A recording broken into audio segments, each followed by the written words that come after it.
Megan, Hello. how are you? Good, how are you? I'm well. Welcome to Menace and the Man. Sans Menace at the moment. Menace has to work a double. No problem.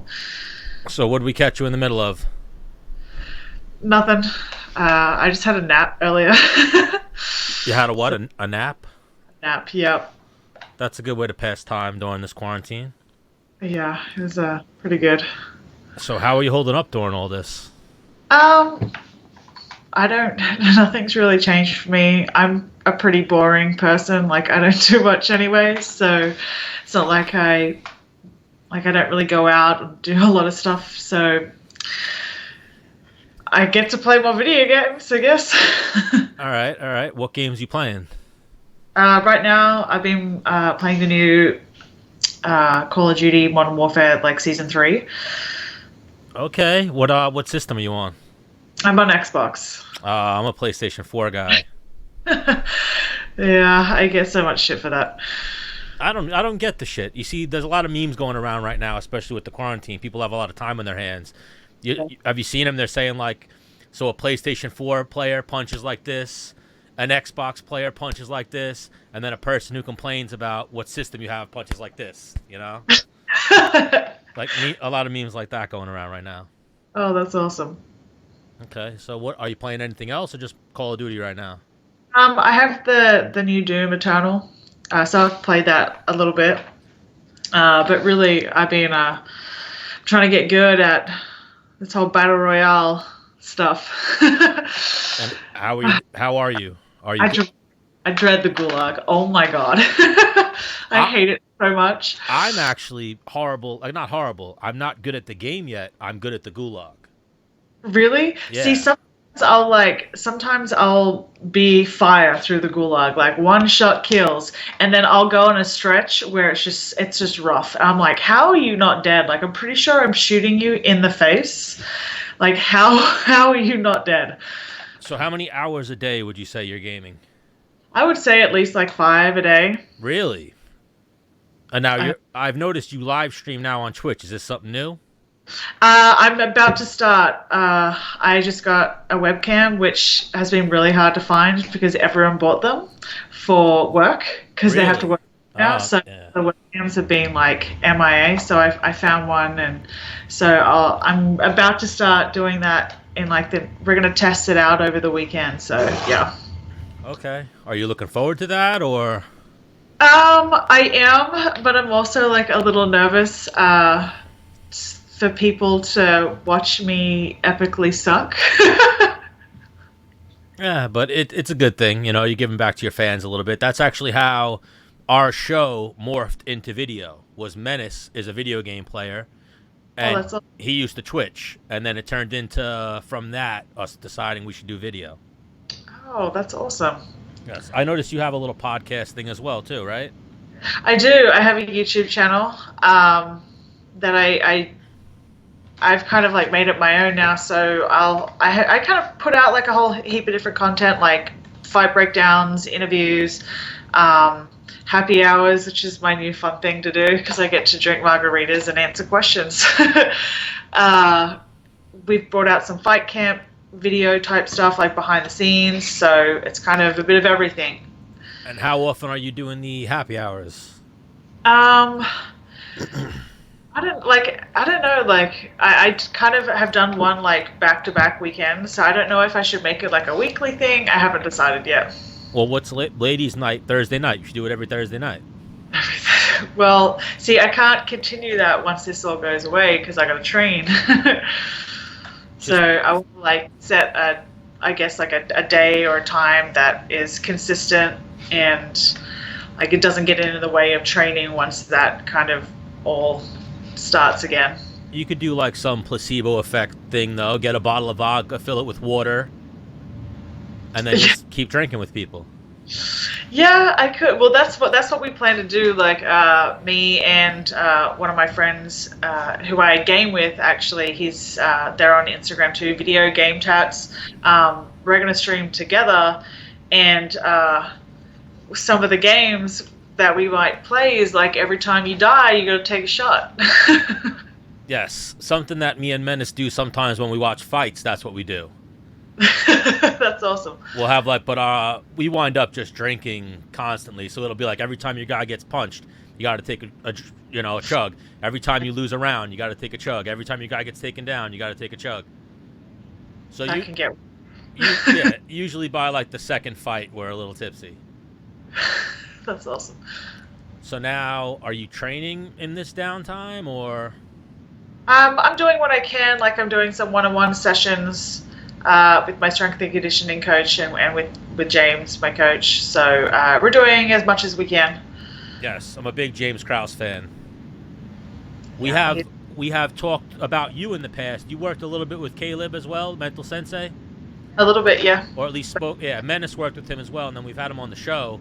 And then, yeah, he always when he was on. He was singing James Krause's praises. So Yeah, he's an OG man. He's finally getting the recognition he deserves. So it's awesome to see.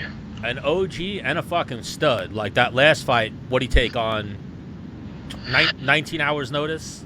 19, yeah, it wasn't even 24 hours. Yeah, so that's crazy. If you're that guy, you know you got some balls right there. 100%. And now you're from Australia originally, right? I am, yes. Your accent's fading a little bit.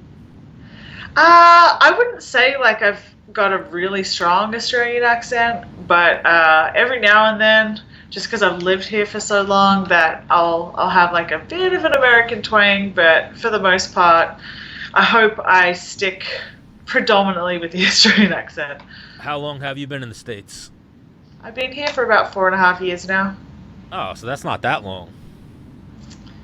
Feels long. Yeah. And where are you living? I live in Kansas City. And you've been in Kansas City the whole time? Pretty much, yep. How'd you wind up there?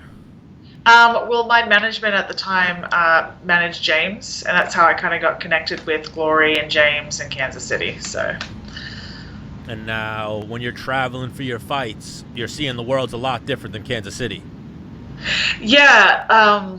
So my fight in Norfolk was actually supposed to be in Lincoln, and they switched it at the last minute, which I was like, I don't want to fight in Lincoln, Nebraska. Like, I'm so sorry, but I want to travel. Like, I want to be able to fly somewhere and see new places, and I feel like fighting is a really great way to do that. Like, I'm Australian, and I'd never been to Melbourne, so fighting in Melbourne was a great opportunity for me to go see a place of Australia that I hadn't even seen before. So, I love to travel, and I want to do more traveling. It's kind of hard because training and fight camp and like being able to have a significant amount of time off, because there's really no off season in MMA. You're constantly training and you're constantly getting better, and if you don't, you kind of get left behind, which you don't want to happen. But I feel like you got to find that kind of balance between training and being able to experience life and not just get burnt out and doing the same thing every day. Oh, 100%. That's the fucked up thing about right now, the quarantine and gyms being shut down. There's that handful that only train for their fight, but then most of you guys train year round. You maintain something and then you peak with a fight camp. Yep. So now 100%. for all you guys, it's home workouts. Yeah, it's like doing what we can, and which makes it harder. But I think too, you get as much out of it as you want to put in. So even if you can't physically do a lot of the stuff, just those mental reps and those visual reps, and like watching fight footage or doing at-home drills. I think like I feel like everybody has the opportunity, particularly during this very unique time, that you either let it kind of everything go downhill or you figure it out. There's always like two types of people: the people who just let it go to shit, people who figure it out and work their way through it and they get better and more successful on the other side. So it really just depends on what type of person you are, and there's always something that you can do. Oh, 100%. Even right now, introverts are like, I trained my whole life for this. I know, that's me. Yeah, I've been waiting for this. I was like, welcome to my life. Like I'm a big meme guy, and something we talk about a lot on this show are memes. Obviously, that's the world today is memes. That's like that. It's like, man, I don't like going outside, but I like doing at least one or two things, like something.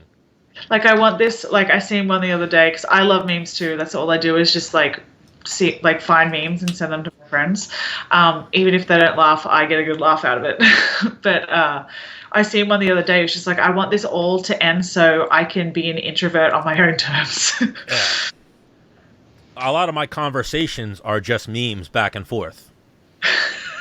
That's awesome. Like we don't even talk anymore. We just send memes back and forth. Or like lines from movies.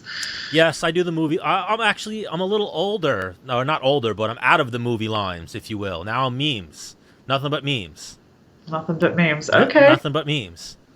That's awesome. It keeps me young, I guess. So how old are you now? I'm 30. All right, so yeah, I'm 34. I'm not much older than you, but similar age group, if you will. I was maybe a senior when you were a freshman or something like that. Yeah. I was 90. I was born in 90, so. I was born in 86, so something similar. But so are you ever going back to Australia, or America is where it's at for you? Particularly while I'm fighting, for sure, I'm staying in America. I haven't really thought long term on if I would move back post fighting career. Probably not, just because everything is kind of here.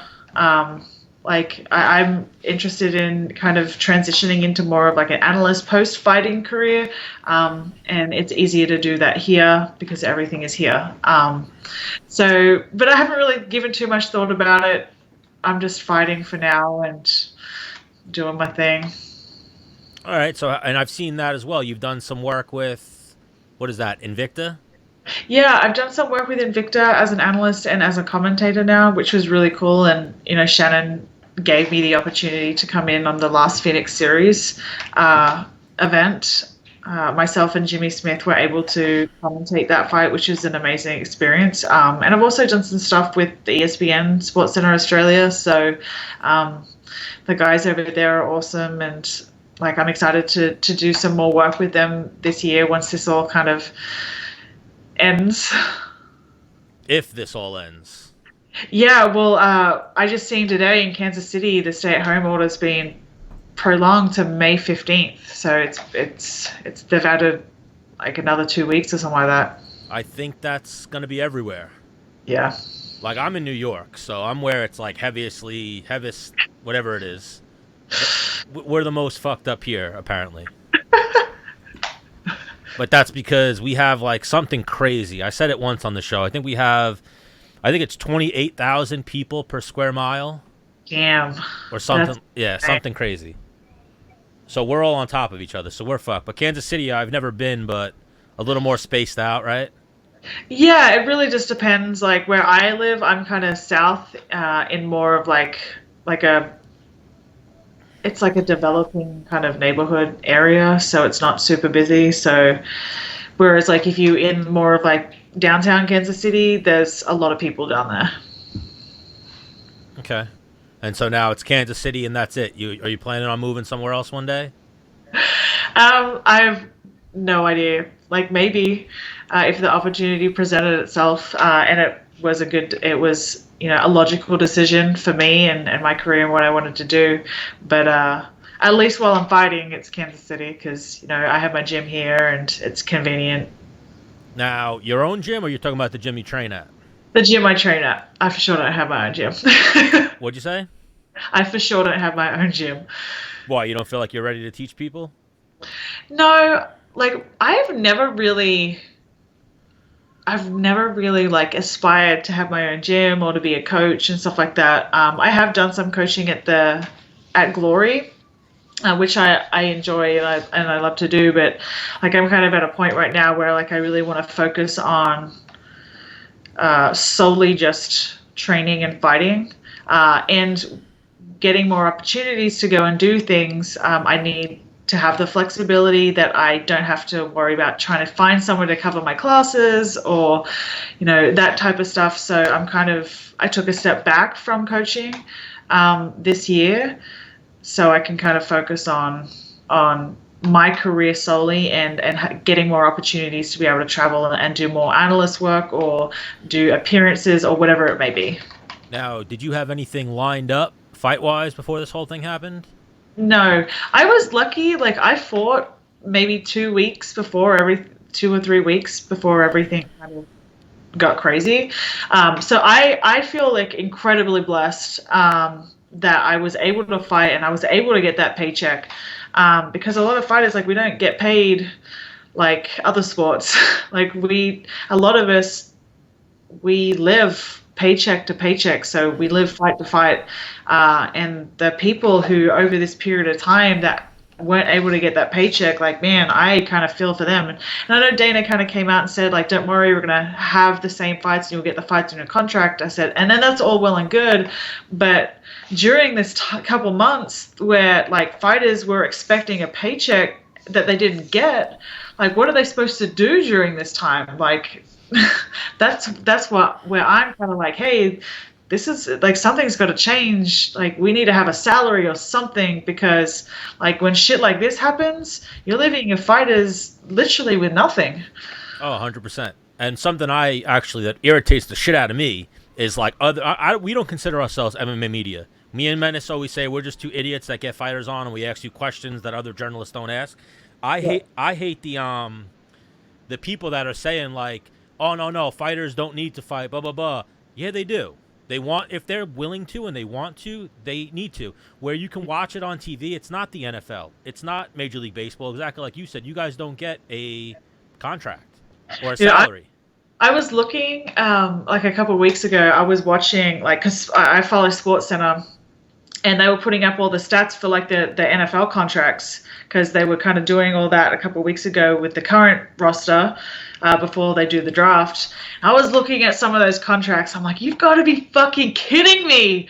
I should have been born a male in America playing football or basketball or baseball. It just blows my mind the type of money these guys are getting, and like I for sure am jealous. Oh my god, yeah, they're making millions, and they don't have a year-round sport. I mean, maybe it's year-round in the aspect that they need to train year-round, but it's not year-round as far as like you got to stay ready. They're getting ready for a certain date. They know when they got to be ready by. Yeah, and that like I kind of like threw like a question, like I kind of said something about it on Twitter, and someone kind of responded, which is like, oh well, you don't play 15 games back to back. I'm like, yeah, but they also don't cut weight every time they play. And what is that? Who plays 15 games back to back? Baseball, basketball? I don't know. Fighting's a lot harder. Yeah, like I feel like they're all hard in their own aspects, but I feel like for the trauma and the stress that you put on the body as a combat athlete, I think we for sure should be compensated for that. Oh, 100%. And even the risk factor, like football, I get it. Football's dangerous. But basketball, baseball, the most dangerous thing about baseball is if you get hit with the ball. And even then, like, that's like equivalent to a punch, if you will.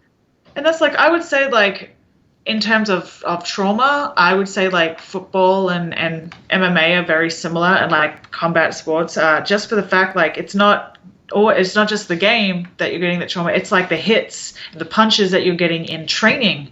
Like even if it's light, that's still a form of concussion.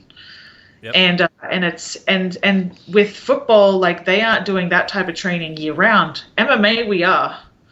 Like we're sparring year round. We are grappling or doing some form of physical like concussion induced sport year round, and I definitely think that we should be compensated for that in time. You know what, something else we've said here on the show before, right now, I don't know if you get the terminology of it, but you remember in the NFL they used to wear leather helmets. Really? Yeah, so now they wear the big plastic reinforced or whatever they are helmets, whatever composite, whatever the fuck they're made out of. They used to wear leather helmets. That's where MMA is right now. You guys are still wearing leather helmets a little bit. Yeah. You guys, I think they just had, 25 years of UFC. We're in like year 27 of UFC. Valley Tudor or MMA, you could say, is a little longer, but As far as like sport regulated, you guys are in the 28th year right now. Yeah, we've MMA has a long way to go, and I'm excited to see like how it progresses, particularly during my career, and I hope that I can be a voice for change, for the next generation.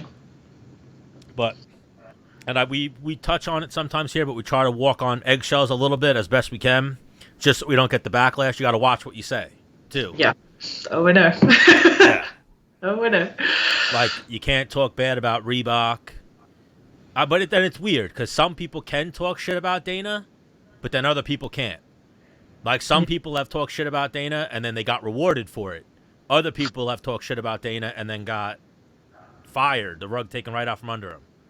Yeah, I kind of try to stay pretty neutral.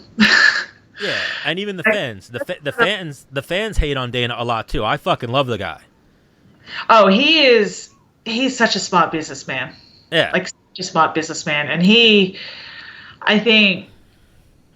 I honestly think that the sport of MMA wouldn't be where it is now without him. yes. So he has been a very big influence on the direction and the growth of mixed martial arts, particularly over the last 10 years. But there's always room for growth, and there's always room for improvement. Yes, where right now we're in the leather helmets, we're about to get the real helmets. If Dana wasn't around, we'd still be doing it with no helmets. Yeah. If even doing it at all. Like, the sport wouldn't even be anywhere near where it is right now. Yeah, and you know what's really funny? So I used to be one of those people that thought MMA was like super barbaric. Understandable. I was like, this was like back in the day when you would have a fighter with like no glove on one hand, a glove on the other hand, and they were wearing one shin guard, and like there was no unified rules. And I was like, oh my God, what are they doing? Like, this is just barbaric. And it kind of was. It really was back then. But we wouldn't be here today without those, early days. Oh yeah, the pioneers. And now, so even we do touch on this sore subject a little bit. Do you have any concern as far as CTE or physical damage, things like that, long term? Oh, 100%. I think about that all the time. I think that's one of the reasons why I feel like we need to be compensated. And like I watched that movie with Will Smith, and this was like a couple of years ago when I was I'd maybe been doing it for 3 or 4 years, and like now a couple of years later, I'm like, oh shit, this could be a real thing. It definitely is something, not just longevity in the sport, it's longevity in life. Like, I want to be able to write my name when I'm 40 years old. I don't want to live that type of life, and I think too, not just CTE, the stress that we put our bodies through, like when we're training like we normally are, like I wake up every day, like I swear to God, there is not one day that I wake up and my body feels fine. Yeah. Like I always have like my knee or my hip or my back or like my shoulder or my hand, like there's always something, and that wear and tear and that constant stress and pressure that you put on the body in those positions, like it will be interesting to see how we all are walking around and moving in 20 or 30 years time. Yeah, something that we've talked about. I think if you guys are under contract with the UFC, you guys should be given a salary. Whether it's even 30, 40, 50 grand, something. Higher up guys get 100 grand, 200 grand, and then you get your fight purse. And they need to, I get get the fight purse on top of the salary. Yes.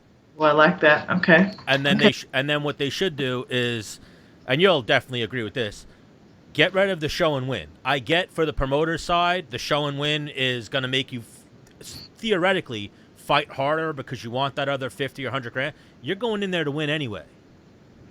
Yeah. You know what I mean? Like, I think they should get rid of the show and win, and they should do live scoring. Like, you should look up, and the way in that basketball game it says, 90 to 80, you should look up and say, oh shit, I'm down 2-0 I got to knock this guy out. Yeah. See, I like that. And also, too, like, instead of having one bonus, like, or 3 bonuses that you can get, I think it should be built in your contract that if you finish a fight, you get an extra bonus. It doesn't matter, like, it's not just 3 per fight card. It's like, if you have, like, 5 people on a card that finish the fights, all 5 of them should get a bonus. Like, there should be a bonus instead of, like, when, NFL players do, when they hit certain numbers, they get bonuses. Like, why shouldn't we not do the same thing if we finish? Exactly. It should just be, I think, you show up, you get your X amount. It's not a win bonus. It's nothing like that. But if you get a finish or a submission, a stoppage, you should get a bonus for that. It should be in your contract or something like that. That'd be cool. That's a great idea. Yeah, but you guys would need a union or something for that. You're right. Or you guys need Conor McGregor one day to stand up and be like, no, I'm not fucking fighting tomorrow.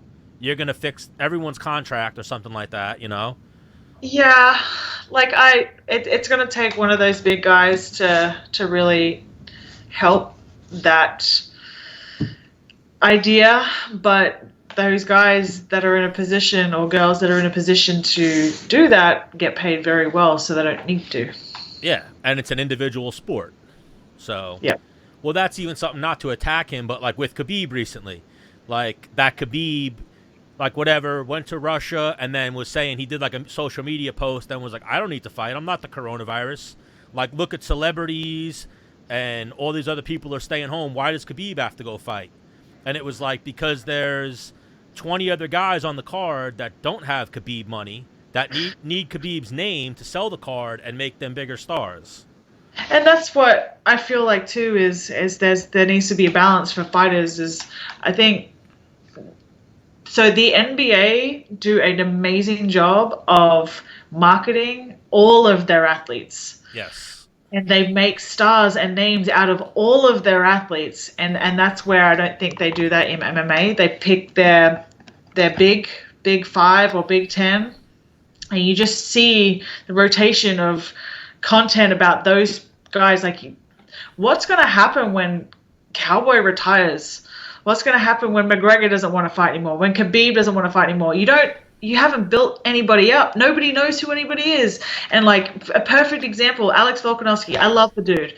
But you have a champion that has like 190,000 followers because you never built him. You never promoted him until he won the belt. Like, that shouldn't be the case.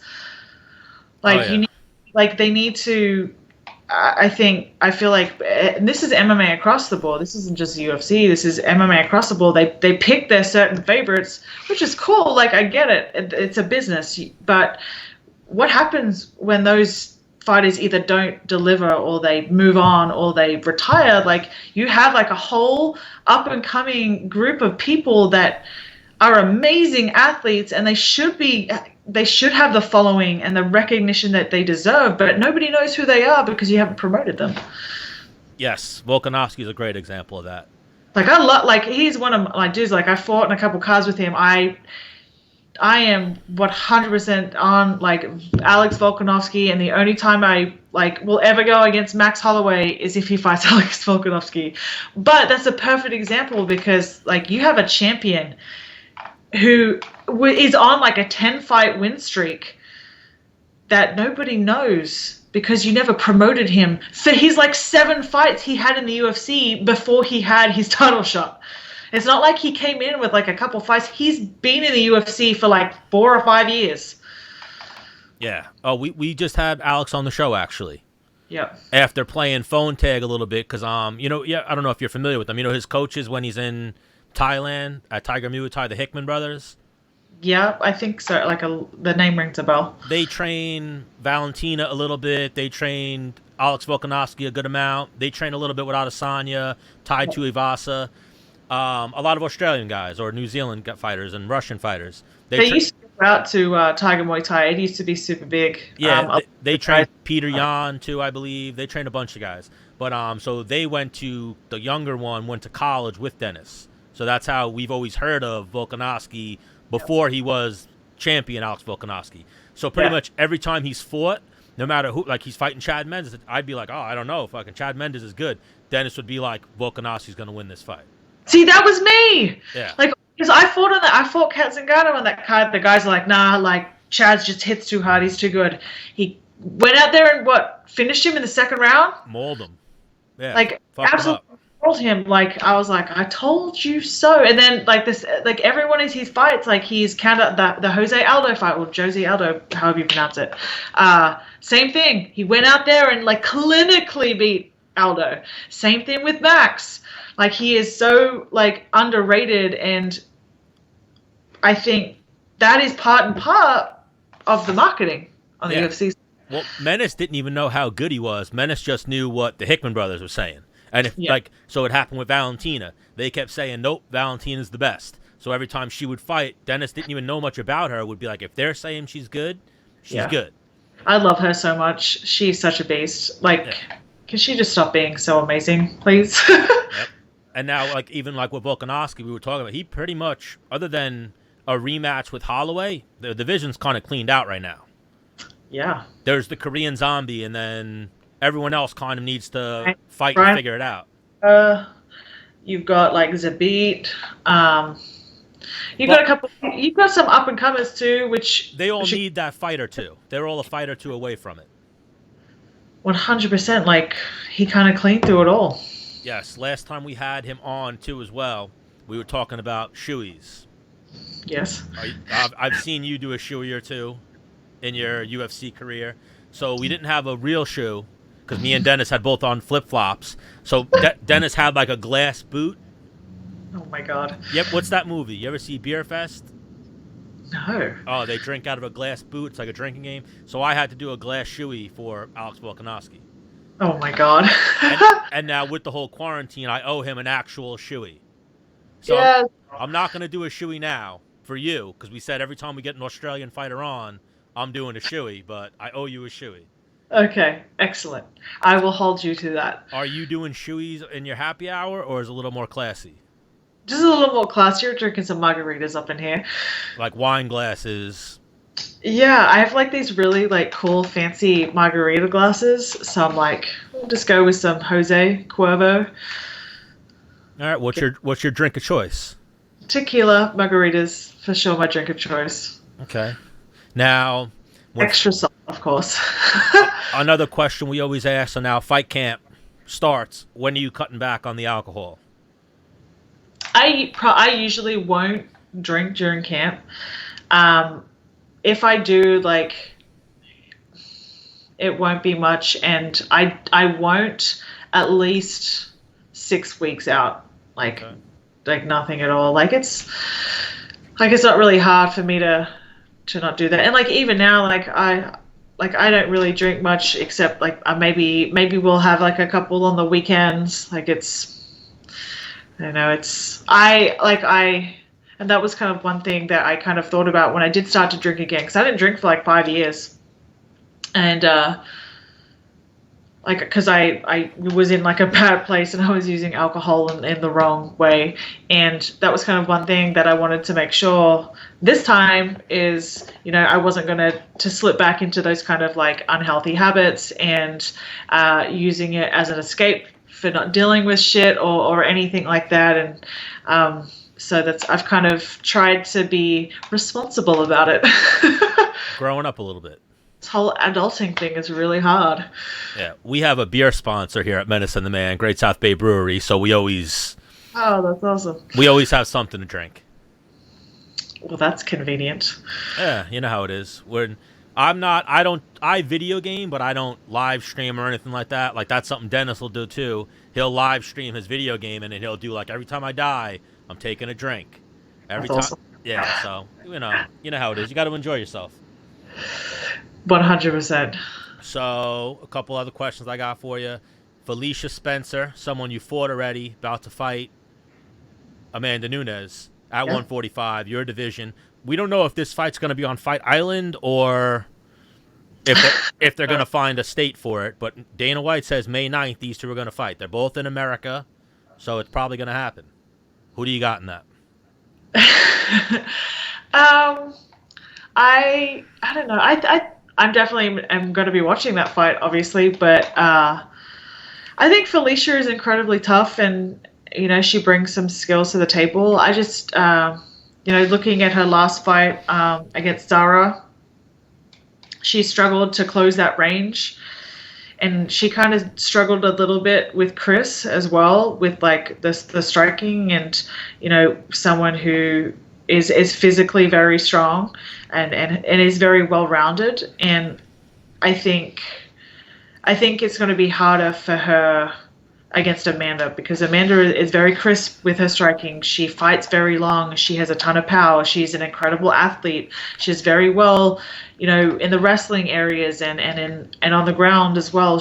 I'm pretty sure she's also a black belt in jiu-jitsu. And I don't know. It's MMA. Anything can happen. But I see it more in favor of Amanda than I do Felicia. But she's an incredibly tough athlete, and I'm excited to watch that fight to see how it goes. Oh, absolutely. I mean, Felicia's been on the show a few times, big fan of hers, but she's definitely the underdog in that fight. Oh, 100%. 100%. Yeah. But anyone who goes up against Amanda is an underdog. Amanda Nunes is scary. Well, maybe not for you, but if for even... something we would always joke about back in the day, we stopped because we thought it might turn into a real thing, is we would always talk about what would happen if Menace or me fought Cyborg. And then we were like, yo, it might really happen. Like, we might bump into her and she might be like, yo, I heard you guys talking shit all the time on your little fucking show. So we nipped that one in the bud a little bit and stopped doing it. But now, is that like one of the fights that got away? Because I feel like they pretty much brought you over initially from Invicta to fight her, right? And never happened?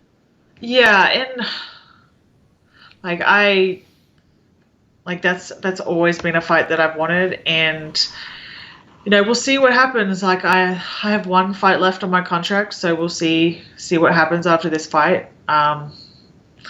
It could happen. We never know. Oh, so one fight left, and now they haven't, obviously a lot of crazy shit going on right now. They haven't hit you up to renegotiate or anything yet?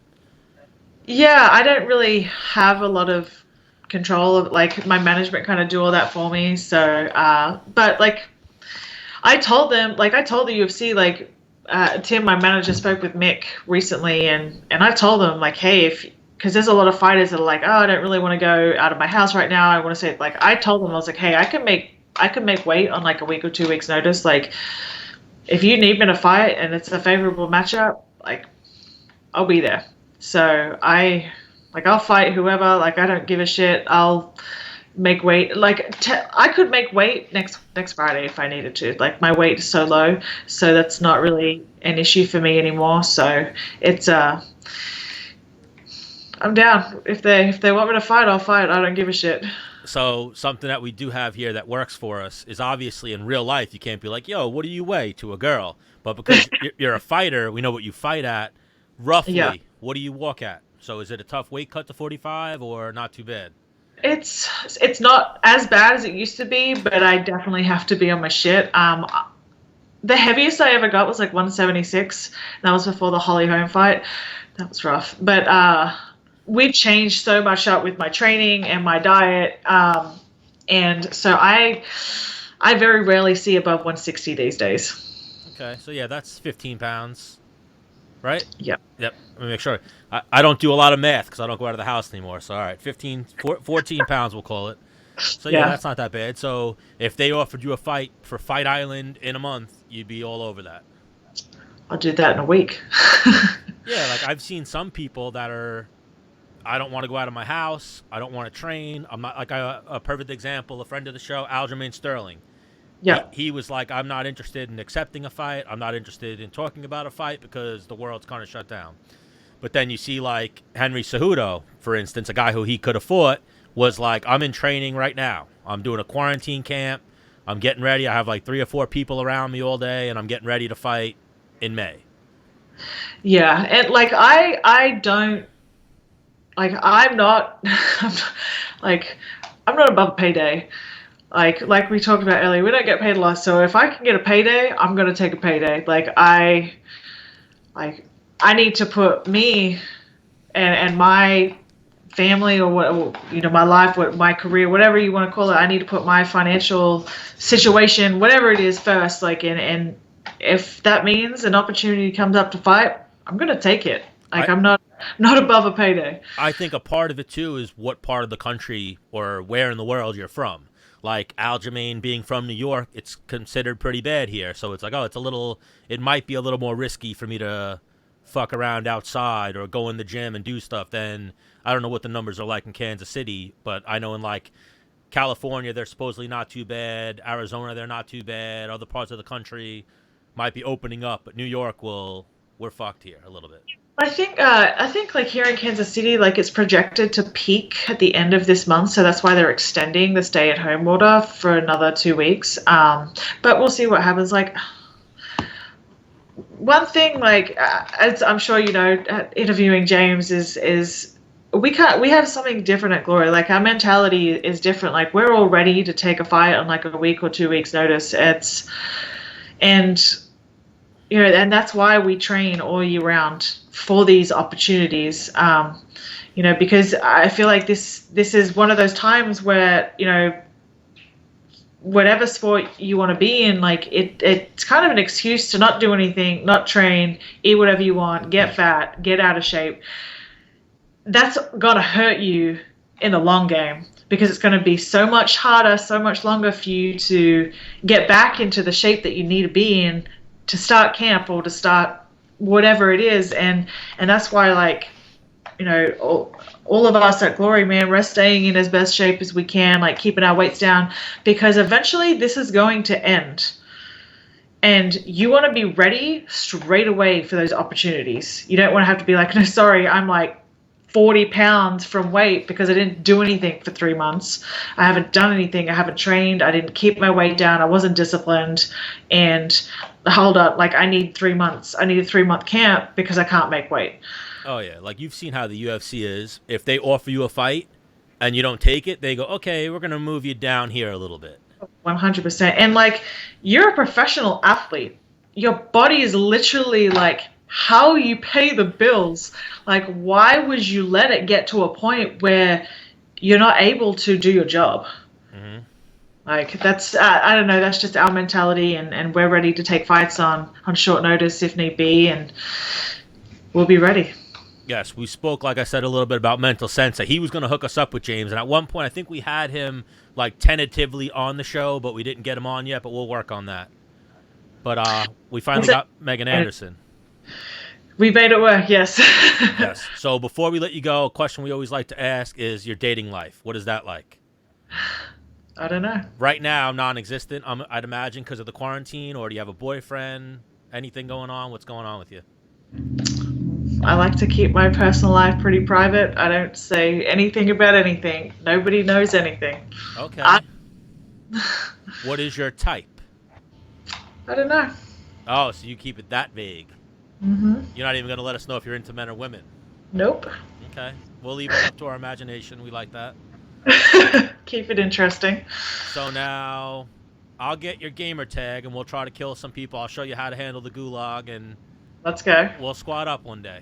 We'll squad up. Now with the quads, makes it so much harder with the 4 instead of the trios. But you know what it is? I don't know. Do you play Fortnite at all? I have not, no. I haven't played much Fortnite.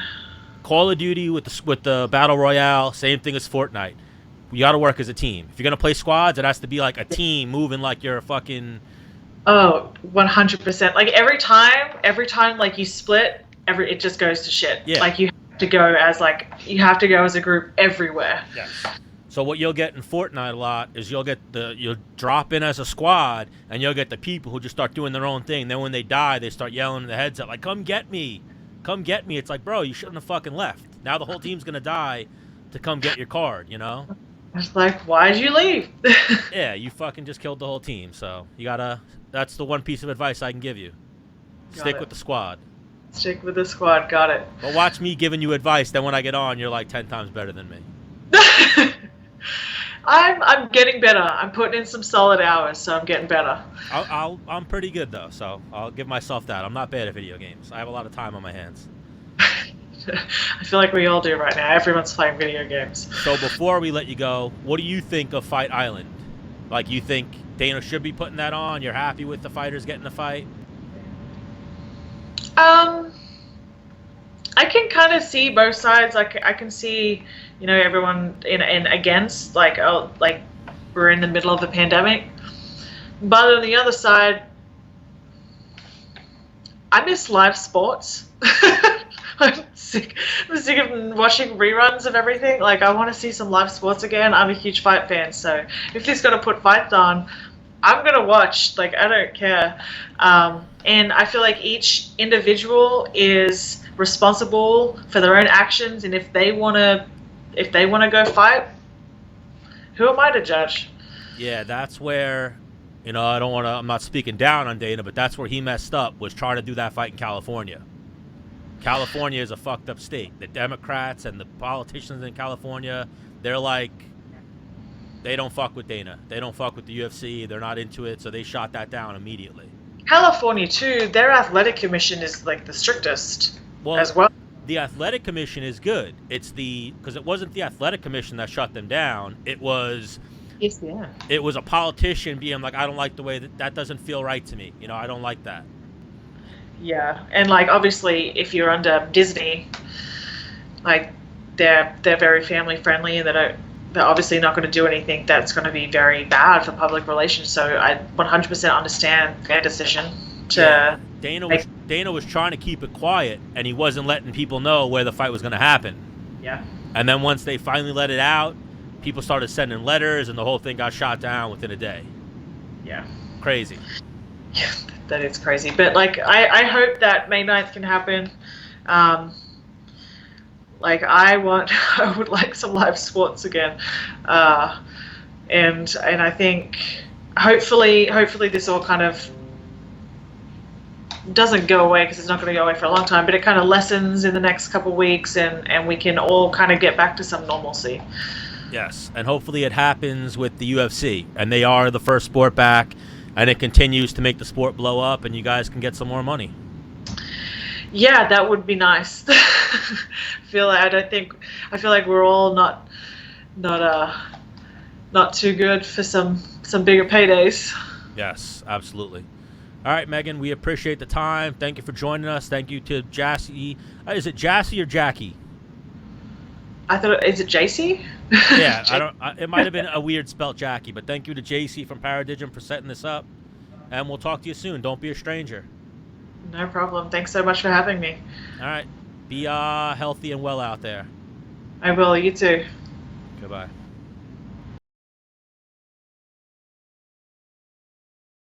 Let's see here. Oh, you can see me? Yep, we got you. Mike Chiesa, welcome back to Menace and the Man. It's good to be on here. Let me get my Bluetooth set up here. Hold on. That way you can hear me better. Hold on here.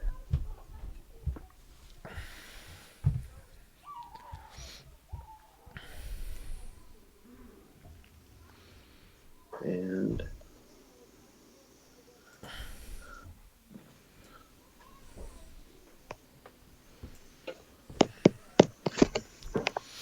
can you hear me?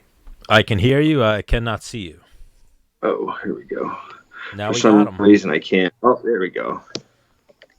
I'm just getting my headphones on so you can hear me better. There we go. How's that? There we go. We got you. Oh, dang. My headphones still aren't working, so we'll just pass on these, and if you can hear me fine. Yeah, we hear you fine. No echo or nothing. You're good to go. Cool. What are you? By yourself, huh? Yeah. What are you, living in a log cabin? Yeah. This is my house. Really? You live in a log cabin? Yeah. Oh, yeah. Oh, that's pretty sweet. It's life, man. Life right now. So lockdown hasn't been too bad, just because I got space. You know what I mean? I got 5 acres out here, and I'm not stacked on top of sick people, and it's pretty cool. Yeah, that's why Menace is MIA right now, because we're stacked on top of sick people. Yeah, that sucks. Luckily, no coronavirus, but a lot of wind here lately, so they've been blowing down electrical lines, so he's out there fixing people's power. Damn. Yeah. He's a man of the people. Giving back. It's nice though because he's kind of a dick most of the time. So now he's out fixing people's power. So what do we catch you in the middle of?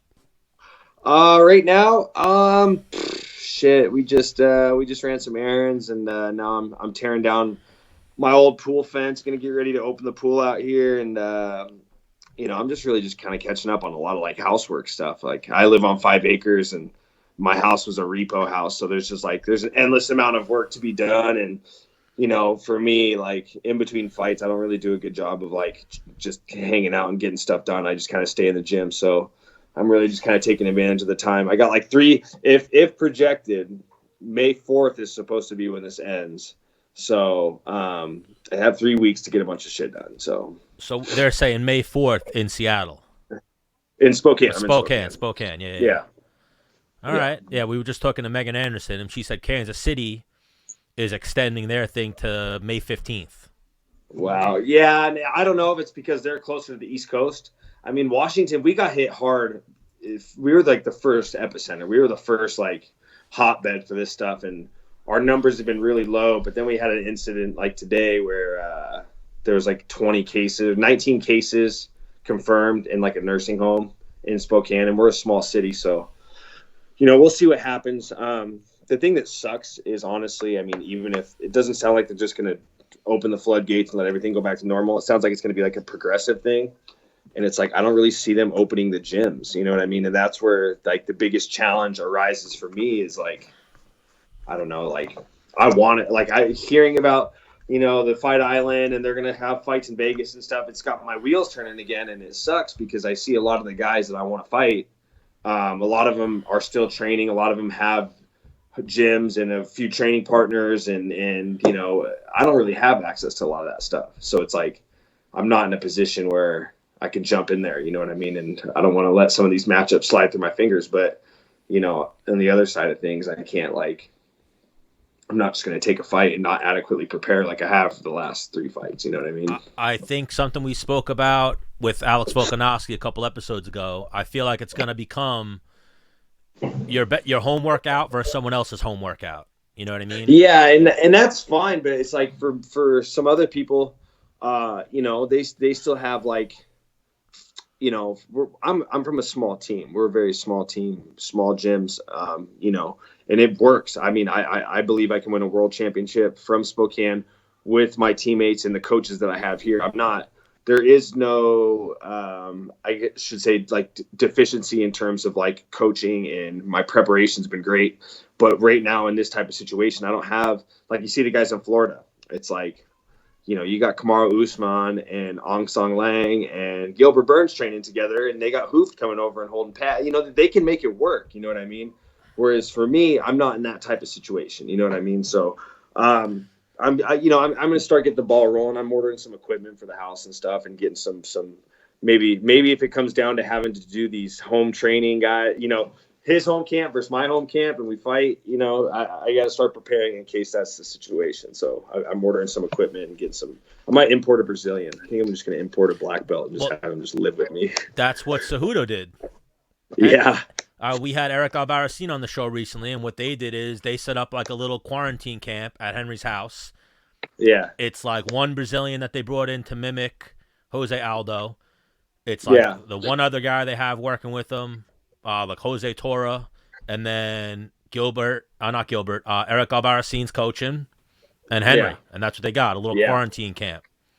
See, for me, I have Rick Little, who's my head coach. I still have access to him, and I've gotten a few. Me and Sam Cecilia, he's been my teammate for 12 years. Him and I have been able to get a couple little stand-up practices in, but we were training him and I when it was like everything was very fresh, so there was no rolling or nothing. It was just kind of like stand-up stuff.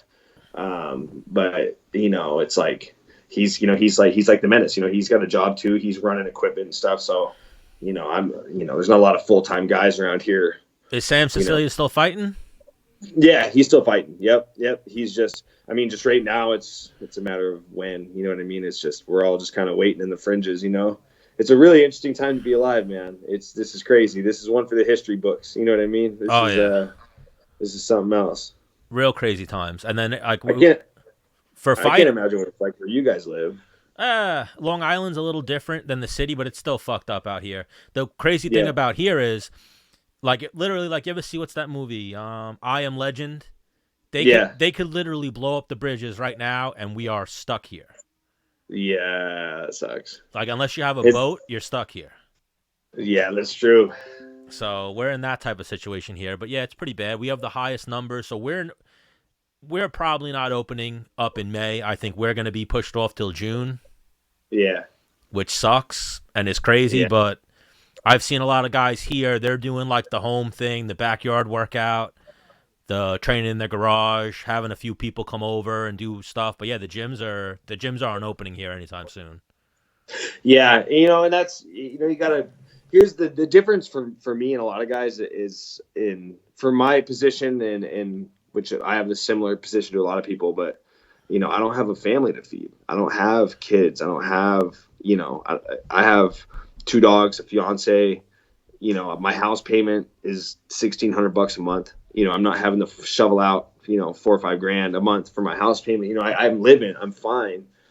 So I feel for the guys out there that have mouths to feed and a family to support and having to make do with what they got. You know what I mean? And I'm not ruling out that's the route I'm going to have to go. But I mean, financially, I'm fine. It's just like I said, there's matchups out there I don't want them to slip through my fingers. But I'm very comfortable with waiting until this thing really dies down and having to train 12 weeks for a fight. If that doesn't mean I don't fight till October, then it is what it is.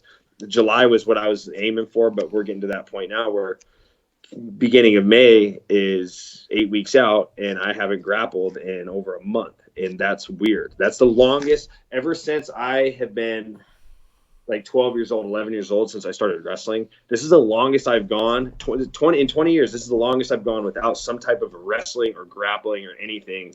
It's like, I'm not just going to jump right in there. I'm trying to win a world championship. There is no forgiveness if it's like, oh yeah, you lost that fight, but it was like quarantine and you couldn't train. It's okay. You can keep your ranking. We'll just kind of brush it under the rug. It's like, no, if you lose, it doesn't fucking matter. You know what I mean? I don't want to risk my position by inadequately training like I have these last 3 fights. It's kind of weird. And now, what do you have set up? You have like any mats at your house, anything like that, or nothing yet? Well, I have Zebra Mats, one of my sponsors. Shout out to Zebra Mats. I have a 10x10 in my garage. I don't keep it rolled out because, like I said, my garage. I live in the woods. I got lots of I share my garage with my lawn mowers and my equipment for my property and stuff. But right now, I'm in the process of. So I have a 10x10 mat. I have a heavy bag. I got some kettlebells. I got some steel clubs, some battle ropes, some things like that. I just ordered a rack from Sorinex, and a couple bars, a trap bar. I just ordered an air bike. So now it's like, so by the end of the month, I should have some stuff at the house. You know what I mean? To where I can start at least. I've been able to lift weights in one of my home gyms, but it's like 45 minutes away. Still missing a lot of things. But it's been nice to at least get a little pump in. You can tell I'm still huge. You know what I'm saying? You see these bad boys, Mike 1, Mike 2, Mike 3. But I'm just ready to start gearing up. And just if I have to get it done here, I got to start training here. But now it's just a matter of partners. I need partners. I have good bodies I train with, but I need a stud. I need some studs. I need to get pushed. I need, my head coach for jiu-jitsu, James Weed, he's a high-level black belt. I need him. I need those good, hard grappling sessions. If I have strength conditioning, if I had somebody to drill combinations with and just somebody to roll with, I could take a fight. I'm to the point in my career now where, my last camp, I only sparred twice because I broke my nose. So it's like I learned that, at the end of the day, I know how to fight. There's just if these 3 areas, if I could cover those bases, I could compete with anybody in the world. Well, that's exactly what I was going to say to you. Something I've heard Dennis say and I've heard Ryan the Flair say a lot. You know how to fight. So all you really got to do is get in the best shape possible. Granted, you want to spar, you want the live rounds, but worst case scenario, say you have a broken nose or something, you just got to show up in the best shape possible. Your timing won't be perfect, but that's what this quarantine and this whole coronavirus thing might turn this world into for the time being is old school. Like, you guys are way better than the guys who fought in UFC 1, 2, 3, and 4, but you're going to be training like those guys did. That's true. Karate in the garage, you know? That's karate in the garage. And the 10x10 mat's not big enough. For me, I can do fine. Like, sparring's key. You know what I mean? At this point, it's like, just like Ryan said and these other guys, it's like, you get to a point in your career where you just know how to fight. You know, it's all about game planning, refining skills, analyzing your opponent, and things like that. The number one live training I need for the best push is I need live grappling from the feet. If I can grapple from the feet, you know, with takedowns, with scrambles, with submissions, that's when I can get in the best shape possible. You know what I mean? Because, I mean, that's my game. I mean, it doesn't matter if I'm fighting Burns, Wonderboy, Colby, Usman, whoever. I'm sticking to my wheelhouse. You know what I mean? So it's like, that's the number one thing I need, where it's like, you know, maybe a guy like Wonderboy, he's more of a stand-up guy. He probably needs more of the stand-up stuff. That's his wheelhouse. Like, for me, I need just one or two good bodies I could wrestle and grapple really hard with from the feet, and I could get in shape for a fight. You know what I mean? And it's Chael Sonnen said it the best. And this was the interview he did after he fought Nate Marquardt. And he says he puts the F in UFC, fighting. He's really good at training how to fight. He doesn't do the cute stuff. It's all about fighting. And that's kind of like how it is out here. You know what I mean? I think it's a Northwest type theme. If I just had a couple guys I could fight with, I could get through a camp. You know what I mean? But right now it's kind of a pipe dream because I don't have any bodies. So it's like, for now, I just got to build up I already call my house the Chiesa Dojo. So now I just need to build a Chiesa Dojo at my house and see what happens. So now something Dana has said is Dana said maybe he would set up a training camp, if you will, for guys, fly them out weeks before the fight and allow them an opportunity to train on the island. Is that what he said? That's something he said. Yeah. You know, that's something good, but I mean, there's a lot of planning that goes into that. If he picked up the phone right now and called me and said, "Hey, here's your fight in 6 to 8 weeks," I'd say that's out of the question. I don't know what page my coaches are on. They have wives, they have kids, they have lives. You know, I don't know their stance on the quarantine and what they believe and what they don't believe and what they're willing to do and what they're not willing to do. There's a lot that goes into this. That's why it's like, for me, it's like, you know what, as long as my mind, it's like, my focus is still on training. I'm watching more film than I have. I'm still being as active as I possibly can. I'm skateboarding a lot again. I've noticed.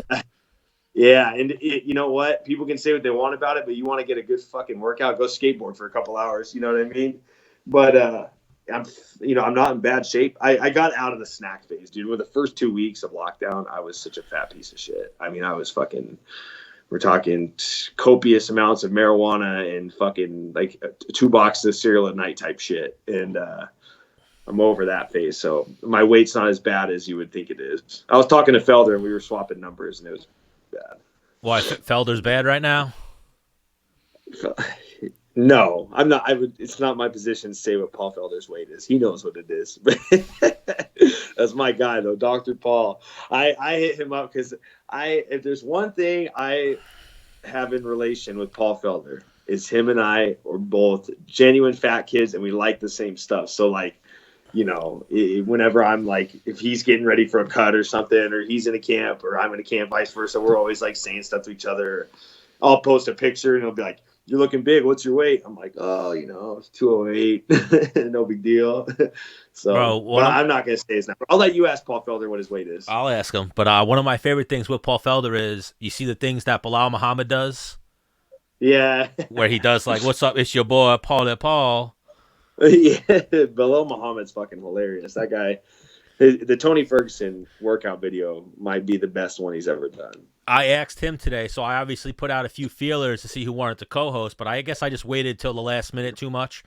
And then I asked Bilal, I'm like, "Yo, you want to come on? And I want you to do your Tony impersonation, do your Paul Felder impersonation, and then you could be a little bit of Bilal Muhammad." He was like, "Oh, I got to train right now, so I don't know." But so yeah, people are still training. Yeah, they are. You know what I mean? And it's just I can't be selfish. You know what I mean? Maybe the places that people are training, it's a little more lenient out there. He's in Chicago right now, I'm assuming. Yeah. Coach Mike's. Yeah, I think they're still training out there and stuff. But you know what, I have a fiance and I have to respect, you know, we're both fairly spooked about it. I mean, my uncle in Italy, granted this was in Italy, my uncle passed away from coronavirus. He was very old, but may he rest in peace. My uncle Nani, and his wife passed away as well from coronavirus 3 days later. I'm sorry to hear that. Yeah. So it's kind of hit me on the home front. And so it's like, I have a good relationship with Coach Mike where Bilal trains. I just don't want to force anything right now. It's a really weird time. It's like, I got to respect my fiance. I got to, you know, I had this stuff kind of hit me on the home front with family. You know, I just want to see some good progress. You know what I mean? Like, I don't know if I'm pretty sure I've been exposed to it already. I mean, my teammate Sam was sick as fuck during my fight week for the Hoffa fight. And he had to have had it. There's no fucking way. He had every single symptom, like, to a T. And this was in Raleigh, North Carolina, which was crazy. And how long ago was that? That was January. So right when this was all kind of starting to come into fruition, like I got to Raleigh with my coach, Rick Little, and we got there and they had reported their first case of coronavirus in Raleigh, North Carolina. And then Sam got there like 2 days later, and we went to, this was, let me think here. This was Friday. Yeah, Friday we went to a wrestling match at NC State, and I was looking over him at the dual meet, and I'm like, I kept trying to say something to him, so he was a few seats away from each other, and he was just like a total space cadet.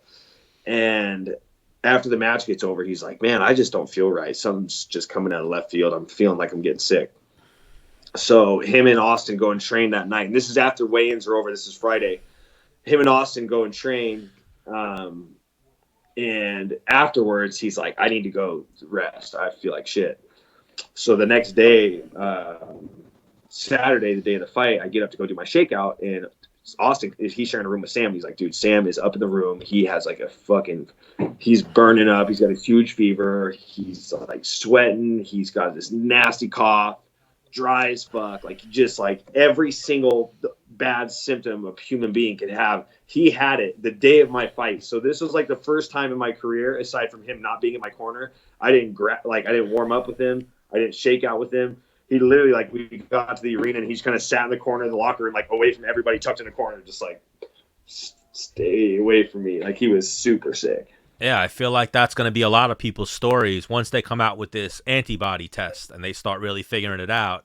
People had it, or they have been in contact with it and it didn't affect them, or they healed from it, you know, but obviously there's those other people that it didn't work out for, and they either succumb to it or they're really badly sick or... Yeah. You know, and at the end of the day, like, people can say what they want about it. It is a real thing. It's just different for us because, you know, there has been young people that have been affected. They have passed away from it. But for the most part, most of the people that think it's bullshit are the people that are only thinking about themselves. You know what I mean? Like, this isn't about us. This is more about the elderly, about the people that have the autoimmune disorders, the people that have diabetes that are easily susceptible to it. It's not about us healthy people, okay? It's easy for a healthy person to say, well, this is bullshit. You know what I mean? Well, yeah, you're healthy. You're great. You're young. Of course you're fine, and it seems like bullshit. But that's not the case when you're – I mean, my mom's only 60, and she's petrified. You know what I mean? This is the longest – I wouldn't drop my mom off an Easter present, and we didn't even hug each other. I put her on her porch and went on the sidewalk and was just like, yo, hey, just wanted to say hi and I love you. You know, it's like – it's not about us. It's about the people that, you know, could be more susceptible to it. Yeah, and then like you said, it's almost crazy too because there's so much unknown with it. You don't know who's susceptible to it too. You know the people, you know what I mean? Like, you know the people that have underlying conditions are susceptible, but then there's other people that don't have any problems that wind up being susceptible to it. So it's a very scary situation right now. But I hear you on everyone has a different take, and I think because you're in a more affected area. I remember right at the beginning the nursing homes and retirement homes was having bad spikes in Washington. So, yeah, it got crazy, man. It was a lot of them have come from the nursing homes, and who visits the nursing homes? You know, the families, what about the nurses and the staff and this and that. And it's just a real thing, man. You know, just because it's not fucking making people drop dead and bleed out of their eye sockets doesn't mean it's not a real thing. I think everyone thinks it's just the flu. It's like, okay, you get the flu and go laid up in your bed. Go lay in your bed for 10 days with 104 fever and a dry cough and tell me it's just a flu. You know what I mean? Yeah, like it's easy to say it's just a flu when you're not the one getting sick. You know what I mean? think it's not just it's pneumonia with flu symptoms, which is really fucking scary because pneumonia kills people. Yeah, that's like, I don't even know. That's like getting syphilis and gonorrhea. Yeah. It's like getting syphilis with gonorrhea symptoms or some shit. It's like a storm combining two things, so it's pretty crazy. Yeah, it's the worst things ever. But I don't know why I brought STDs up, but I don't know why. Yeah, your brain went there, but it's all good. But even so they might do some fights. Usman versus Masvidal. It seems like they're gonna do championship fight in your division. Who do you got in that one? You know, it depends on what Kamaru does. It could be, I'm a Masvidal guy, 100%. That was my first pro loss, actually, was Masvidal. So I got a ton of respect for the guy. I consider him to be a friend. If Usman tries to fight Masvidal the way he fought Colby, it's going to not be a good night for him. Masvidal's timing is great. His stand-up is good. Even if you drop him, the dude is game as fuck. I mean, he lives up to the moniker of the name Game Bread. So, but if he reverts to wrestling, it could be a tough night for Jorge. I mean, Jorge's got good ground skills. He caught me in a submission. I think that's a good feather in his cap. So who knows? You know what I mean? I feel like Jorge has more ways to win, but the one best thing that Usman has is the one thing that has given Jorge trouble in the past. So we'll see what happens. Yeah, the only way you're beating Masvidal, especially right now, this like refined Masvidal, is to grind him out.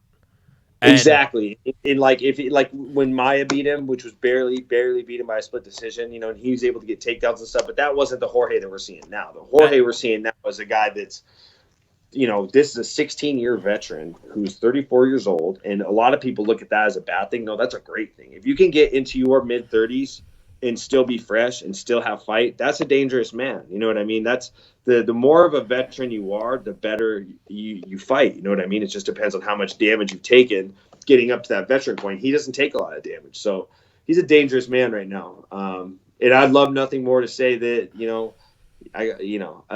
he's a world champ. It's good. I got a lot of respect for the guy. He's had a wild journey through the sport, and I think it'd be cool to see him with he's already got the one belt around his waist, but let's see him with the real UFC championship. And even him versus Maya, if that fight had gone 5 rounds, he would have probably stopped Maya. Yeah, Maya was going to be in trouble in that fight. He was barbecued for sure. Yeah.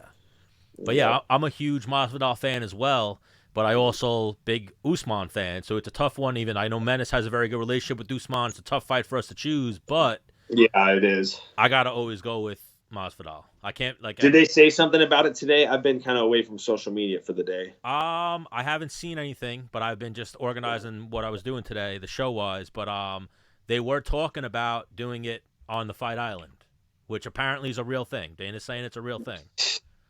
Yeah, this is a crazy Fight Island. It's fucking wild. You should try to get Dana White on the show. Is what you should do. Bro, we almost had him on once, and TJ. It was right after TJ popped, so this was like a year ago. So now cheating fuck screwed the whole thing up. Like he was like Menace texted him like, Dana, you good for a half hour? He was like, yep. And then when the half hour came, Dennis hit him up. He didn't answer. I then saw the thing pop up. I'm like, TJ Dillashaw just popped for steroids. Or EPO. And then Dana texted. One of the worst forms. And then Dana texted him like, sorry, my phone started blowing up. I got a little tied up. Obviously, you know what's going on. And Dennis was like, yeah. And now we've played phone tag with him for a year. But this would be a good time to get him on. I mean, I feel like he's a busy man, but I mean, you guys ask little questions outside of the box. I think maybe there's some things you could, Yeah, no, that's everyone. Like, even we just had Megan Anderson. I think she loved what we were asking her, or at least what I was asking her. And even when Menace is here, we're way outside of the norm. Like, Masvidal is someone we've been trying to get on too, and I see him doing all these other interviews. They ask him the same questions over and over. So he does the same interview 20 times.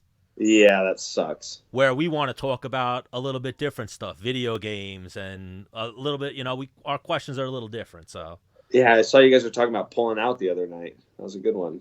well, that's Menace always with his jokes. Yeah, we were, Ashley Evans Smith was talking about pulling out of a fight. And then Menace was like, yeah, Stanley likes to do that too. And I was like, I like to do what? Pull out. So, no kids yet either. So, yeah, I got a strong pull out game. I've always. Me too. No kids. No, I'm surprised too. I'm surprised I haven't got some little rugrat running around somewhere, but whatever. Count your blessings again. Yeah. As a man, that's something I've always prided myself on, is a strong pull out game. It's good timing. Good timing. And knowing to pull. A little pull and pray. And that's a thing too. Like, funny way to put it. So like a girl, if she's trying to trap you, she'll close her guard. Yeah, I've always had good guard passing skills. So the second she tries, I just frame her hips and fucking pull back. I put the one knee in the middle. You're a lot nicer. I'd just go fucking can opener, dude. Just right behind the head, go can opener pass.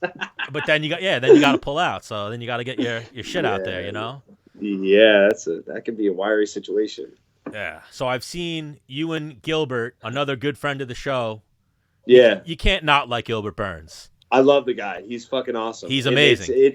The thing is, and with him and I, it's just been like styles make fights. You know what I mean? You look at how the UFC matches fights up, and this is a fight that I just feel like it's just going to happen at some point. And I just now I think now or any time in the next year is going to be the best time for it, because we're finally both at the top. And I've always looked at Gilbert as one of the most complete guys in my division. You know what I mean? The guy, knockout power, world champion, black belt. He can wrestle. He's a complete package. You know what I mean? I think the guy's fucking amazing, skill wise, and as a person, I've always had great interactions with him. He's super funny and he's tough as shit. That's a tough test for me, but I welcome it with open arms. I'm to the point in my career where it's like, I don't want to fight. I'm out of the shit talking game. I don't like talking trash. I'm not into that. You know what I mean? I'd rather just fight guys I have a lot of respect for. You know what I mean?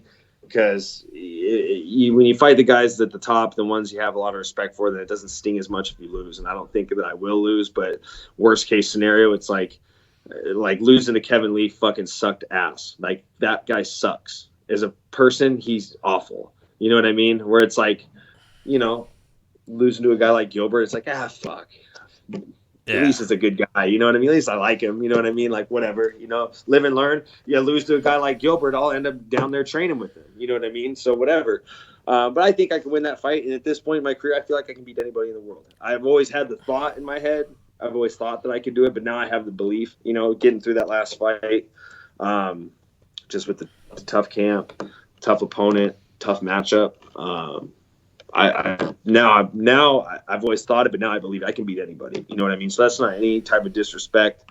That's just the self-belief that I have in myself now. So I think Gilbert's a good guy, and I think him and I would be an awesome fight. I think we'd be a great main event. I think 5 rounds. I think a 3-round fight would be a disservice to the fans. I think him and I want to do it for 5 rounds and lay it all out there. And I think that when you take 2 guys, and I'm not just saying this about me and him, but when you take 2 fighters that are both highly skilled and have, like, I wouldn't say Gilbert and I are friends, you know what I mean? But we're not like, it's not like I'm living in Florida hanging out with him, we have a good relationship. You take 2 highly skilled guys that have a lot of respect for each other and a certain type of friendship, you get crazy fucking fights. You know what I mean? Look at Forrest Griffin and Stephen Bonner.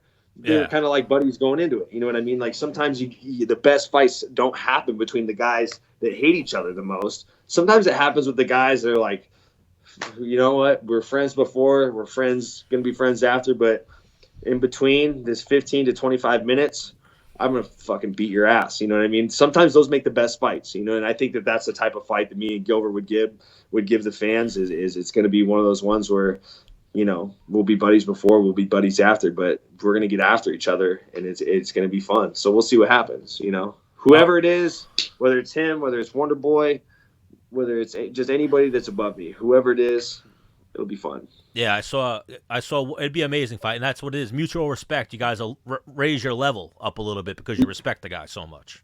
Yeah. Yeah. Oh, another thing I saw someone asked Colby Covington about you because you called Covington out. And he was pretending like he didn't know who you were. He knows who I am. His wrestling coach, Kevin Roberts, is brothers with my high school coach, Colby. We Yeah. have talked numerous times in person, Colby. You know who the fuck I am, Colby.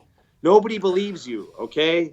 God. Well, that's even like I was saying. And here's the thing. I'm not gonna even attempt to get in a verbal pissing match with the guy because I will get murdered. I've just not that I think he has quality. I don't think any of his stuff really has good quality. That's just not who I am. So I'm not even gonna sit here and try and say anything derogatory. I just think it's funny that it's like, dude, you know who I am. Even when I had a lot of interactions with him when him and Jorge were still buddies. Like after Jorge beat me, and him and Colby, they were like roommates or whatever, or they were just good friends. I would see Jorge after him and I fought, and I'd see him with Colby, and we'd be like, hey, what's up? We'd be chopping it up. It's whatever. And you know what? Maybe he did forget who I am, and I'm just an idiot. So whatever. But I feel like, I don't know. I feel like. Yeah, no, he knows who you are. Yeah, it's fine. I'm not. I just thought it was funny. Maybe it's because he can't come up with a crafty name to roast me. You know what I mean? Like he's got like Marty Fake Snoozman and Ty Quill, or what is it? Ty Quill Woodley. Like, oh my God, the greatest one that he said was about Masvidal. He called him Street Judas because they call him Street Jesus. Yeah, maybe Colby just hasn't thought of a good But even moniker. I thought it was funny because I remember last time we had you on, you were speaking highly of him. You were like, "Oh, I like Colby." Yeah.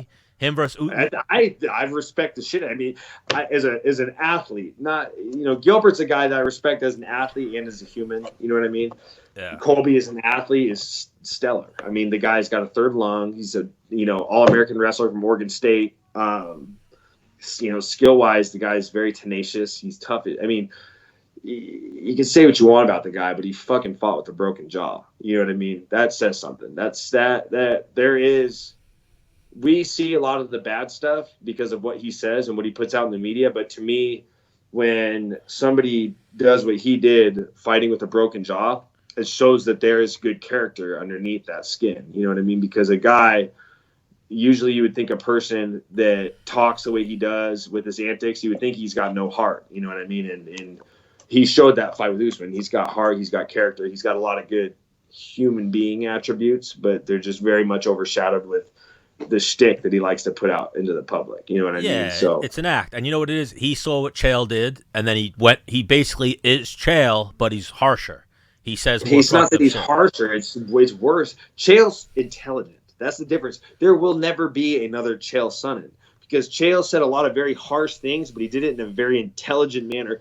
Chael, there was never swearing involved. There was never anything super derogatory. You know what I mean? Like medium rare might have been the greatest thing I've ever heard in my life. Like I'm gonna kick Anderson Silva's door in, smack his kick. It was like I'm gonna kick his back door in. I'm gonna beat him up and I'm gonna smack his wife on the ass. Try to make me a steak. Medium rare. Like that's funny. It's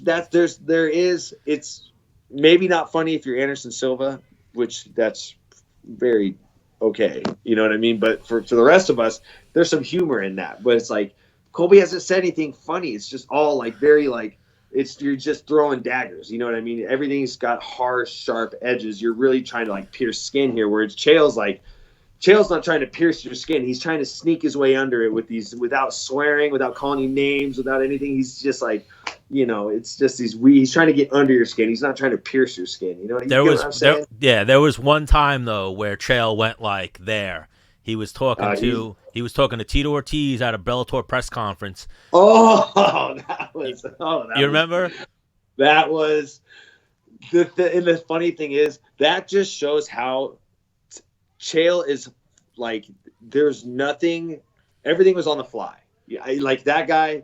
Everything was on the fly. That just shows how sharp he was. Because I remember when Tito was talking before Chael said it, Chael just looked down, started smiling, shaking his head like it came to him in his head. He was like, "Oh no!" And he just like shook his head, looked up, and said it. And it was like, "Dude, you had that one pop in your head. And you could just see on his face. He just looks down. Yeah, like he started laughing before he said it, and then Tito was like, "This guy's over here. All he does is just make money with his mouth." And then Chael was like, the only person I've ever seen make money with their mouth is your ex-wife. Dude, that was a nasty one. But that was, I mean, that's intelligence. That's like that you can tell it rolls off the tongue. Sometimes Colby gets a little choppy with it. Like I can tell some of these are kind of premeditated. Yeah, just let it flow natural.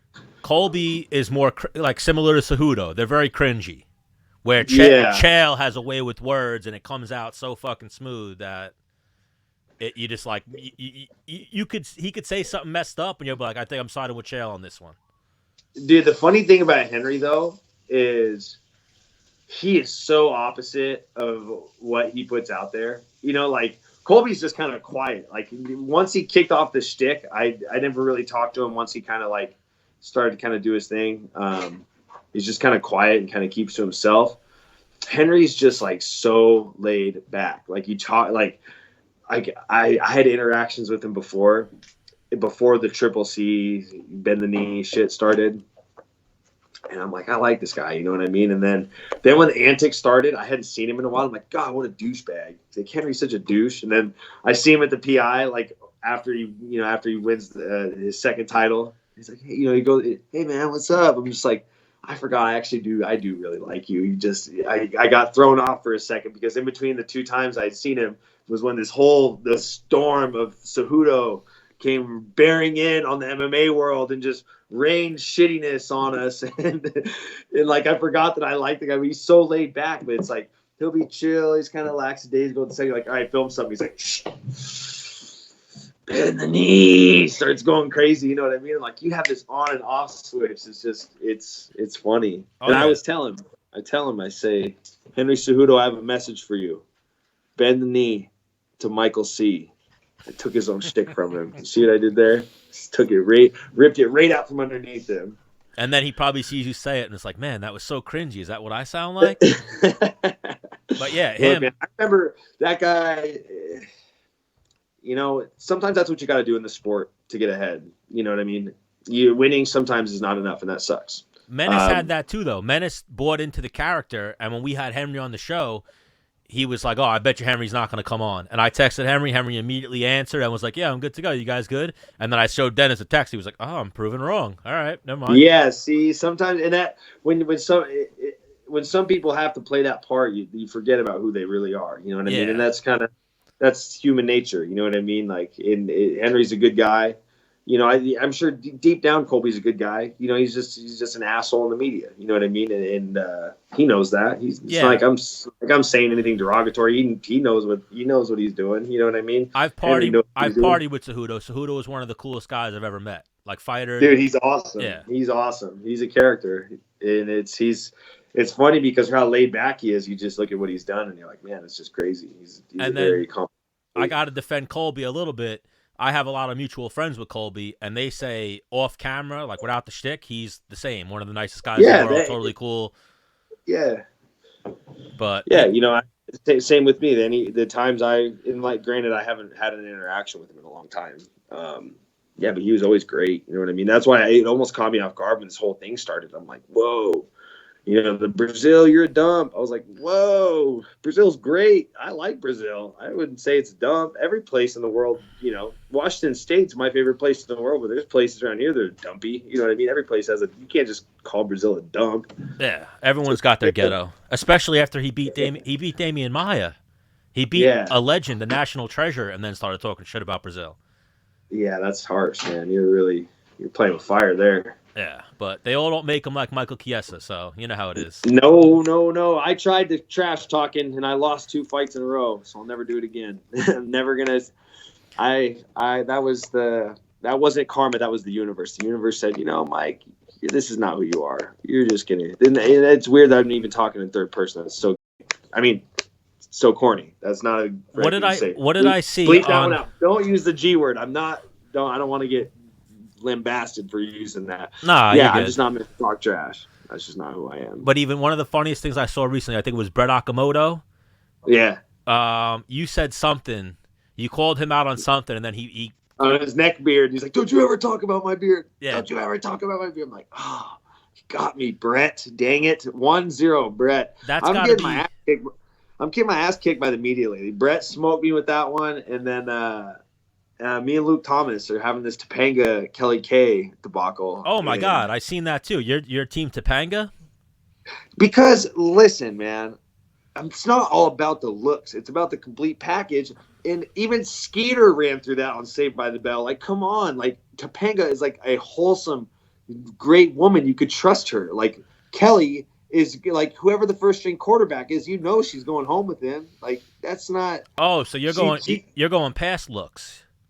I'm going the complete package. I'm not just going for face value. I'm going for long-term investment. I thought the poll and the vote was face value, because if it's face value, I think I'm going Kelly Kapowski. But 100%, if you're going personality, you watch Saved by the Bell. Remember, she left him for the guy at the Max. She left Zach for the fucking guy that time. Yeah, she sucks. She's awful. Yeah, she wasn't a good person. She's the type of girl who'll give you the clap and then lie about it. Yep. Jeff. She left Zach Morris for Jeff. Fucking Jeff. Poor guy. So, yeah, I'm going to have to side with you actually there. Now, if you're going personality and everything, yeah, Topanga was wholesome. Yeah, she's a complete package. She'll make you a sandwich, she'll give you a little neck rub, you know.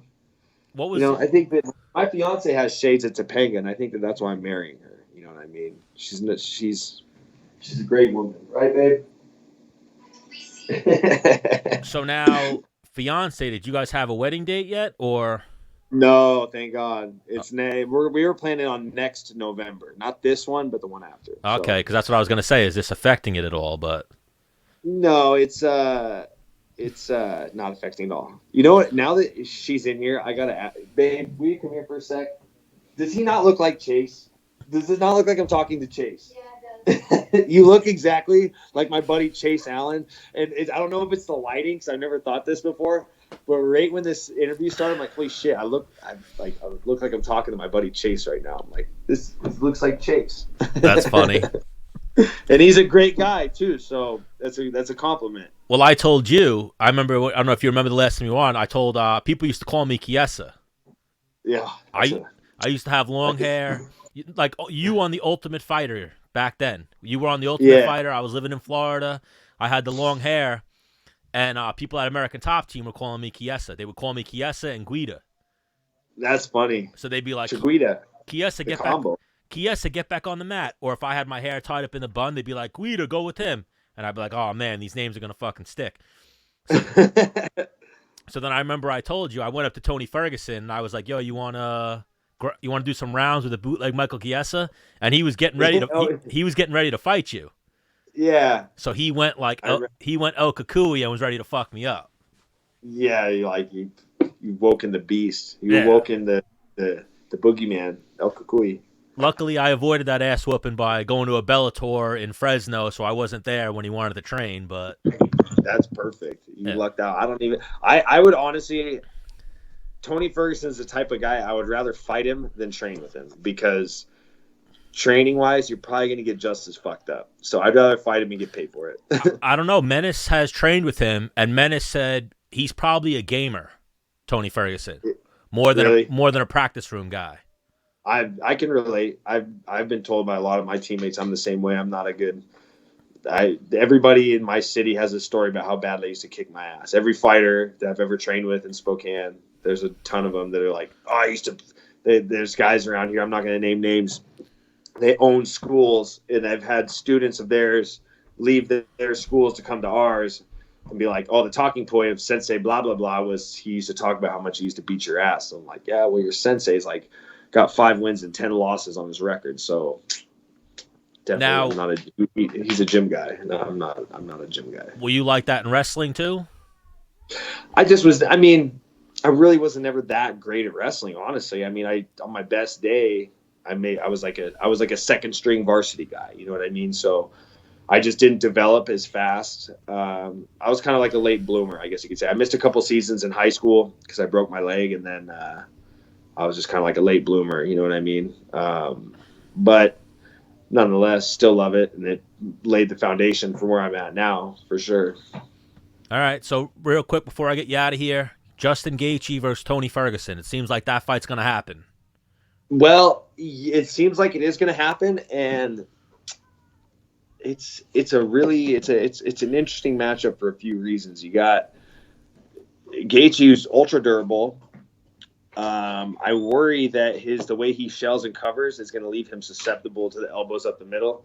Like Tony does this weird thing where Tony doesn't like upward slash with his elbow. He almost like just frames his arm and just like crashes in with it. So it's just like a blunt chop. You know what I mean? And the way Gaethje shells, I could see a big forehead cut or something. But Gaethje's got the leg kicks, and I mean I don't know. It's just Tony has this thing where every fight he gets hit really hard in the first round. These last few fights, maybe not the Cowboy fight, but a lot of these fights he's had where he just gets clocked hard in the first. I mean, and Gaethje's a finisher. You know what I mean? That guy finishes fights. If he gets you hurt, there's no way out type of thing. So there's a lot of variables. You know what I mean? I think that if you asked me this question and the fight was this weekend, I would be 100% all in for Tony because he's had the preparation. I mean, if you're going to fight Khabib Nurmagomedov, you better have had the best training camp of your life because that's the hardest fight to train for is Khabib. There's no harder, that's going to be the hardest camp of your life, what you're going to have to do. So, Tony's going to be well prepared, but I mean, you give Gaethje, if you give him another month, which, he basically got another 3 weeks, another 4 weeks, it kind of changes the dynamic of the fight. It's hard for me to pick. I'll probably pick whoever's the underdog just for betting purposes. So, okay, I like that. Now, what about Krause and Cejudo? Can't count out Dom. I mean, you just can't. Dom's the type of guy. I mean, Henry's more than likely Henry's going to win, but you can't count out Dom. He was a dominant champion for a long time. Yeah, injuries have plagued him, but just like I was saying earlier, when somebody's a veteran and they've been in the sport a long time and they're able to, he's had a lot of injuries, but he obviously he's healthy now. He has rebuilt his body. He knows how to train. I know why Dominic gets injured all the time is because he trains like a psychopath. Because he is a fucking psychopath. Dom's fucking nuts. Yeah. I spent 3 months around the guy. He's a lunatic.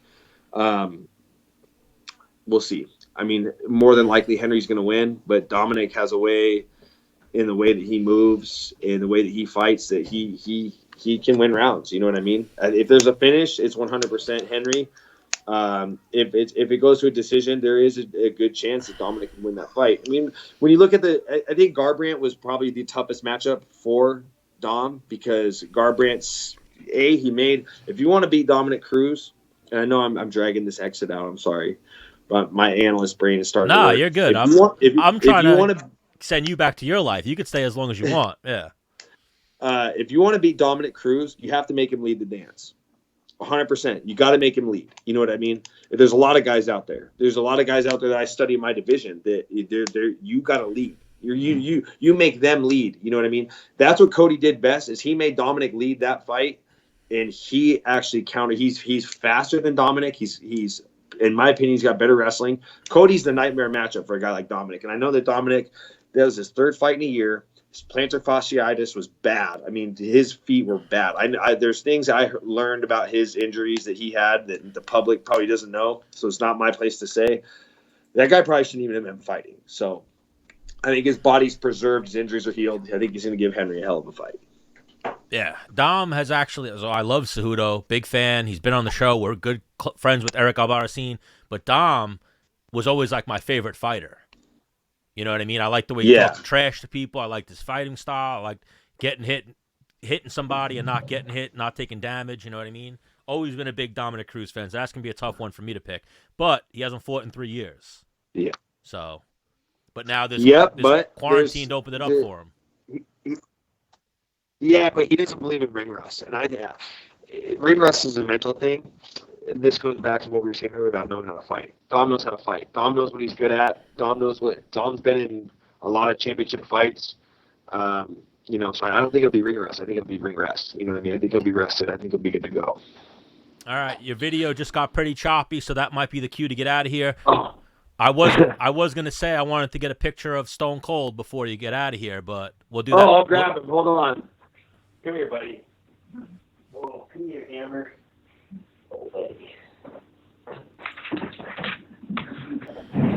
You good boy.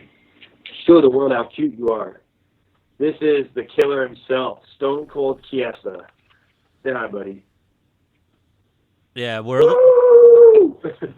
a little choppy now, but I still got him. I still got you, but definitely next time we'll get some Stone Cold. I remember last episode we had you on and we tried to do video. We had Stone Cold for a little bit.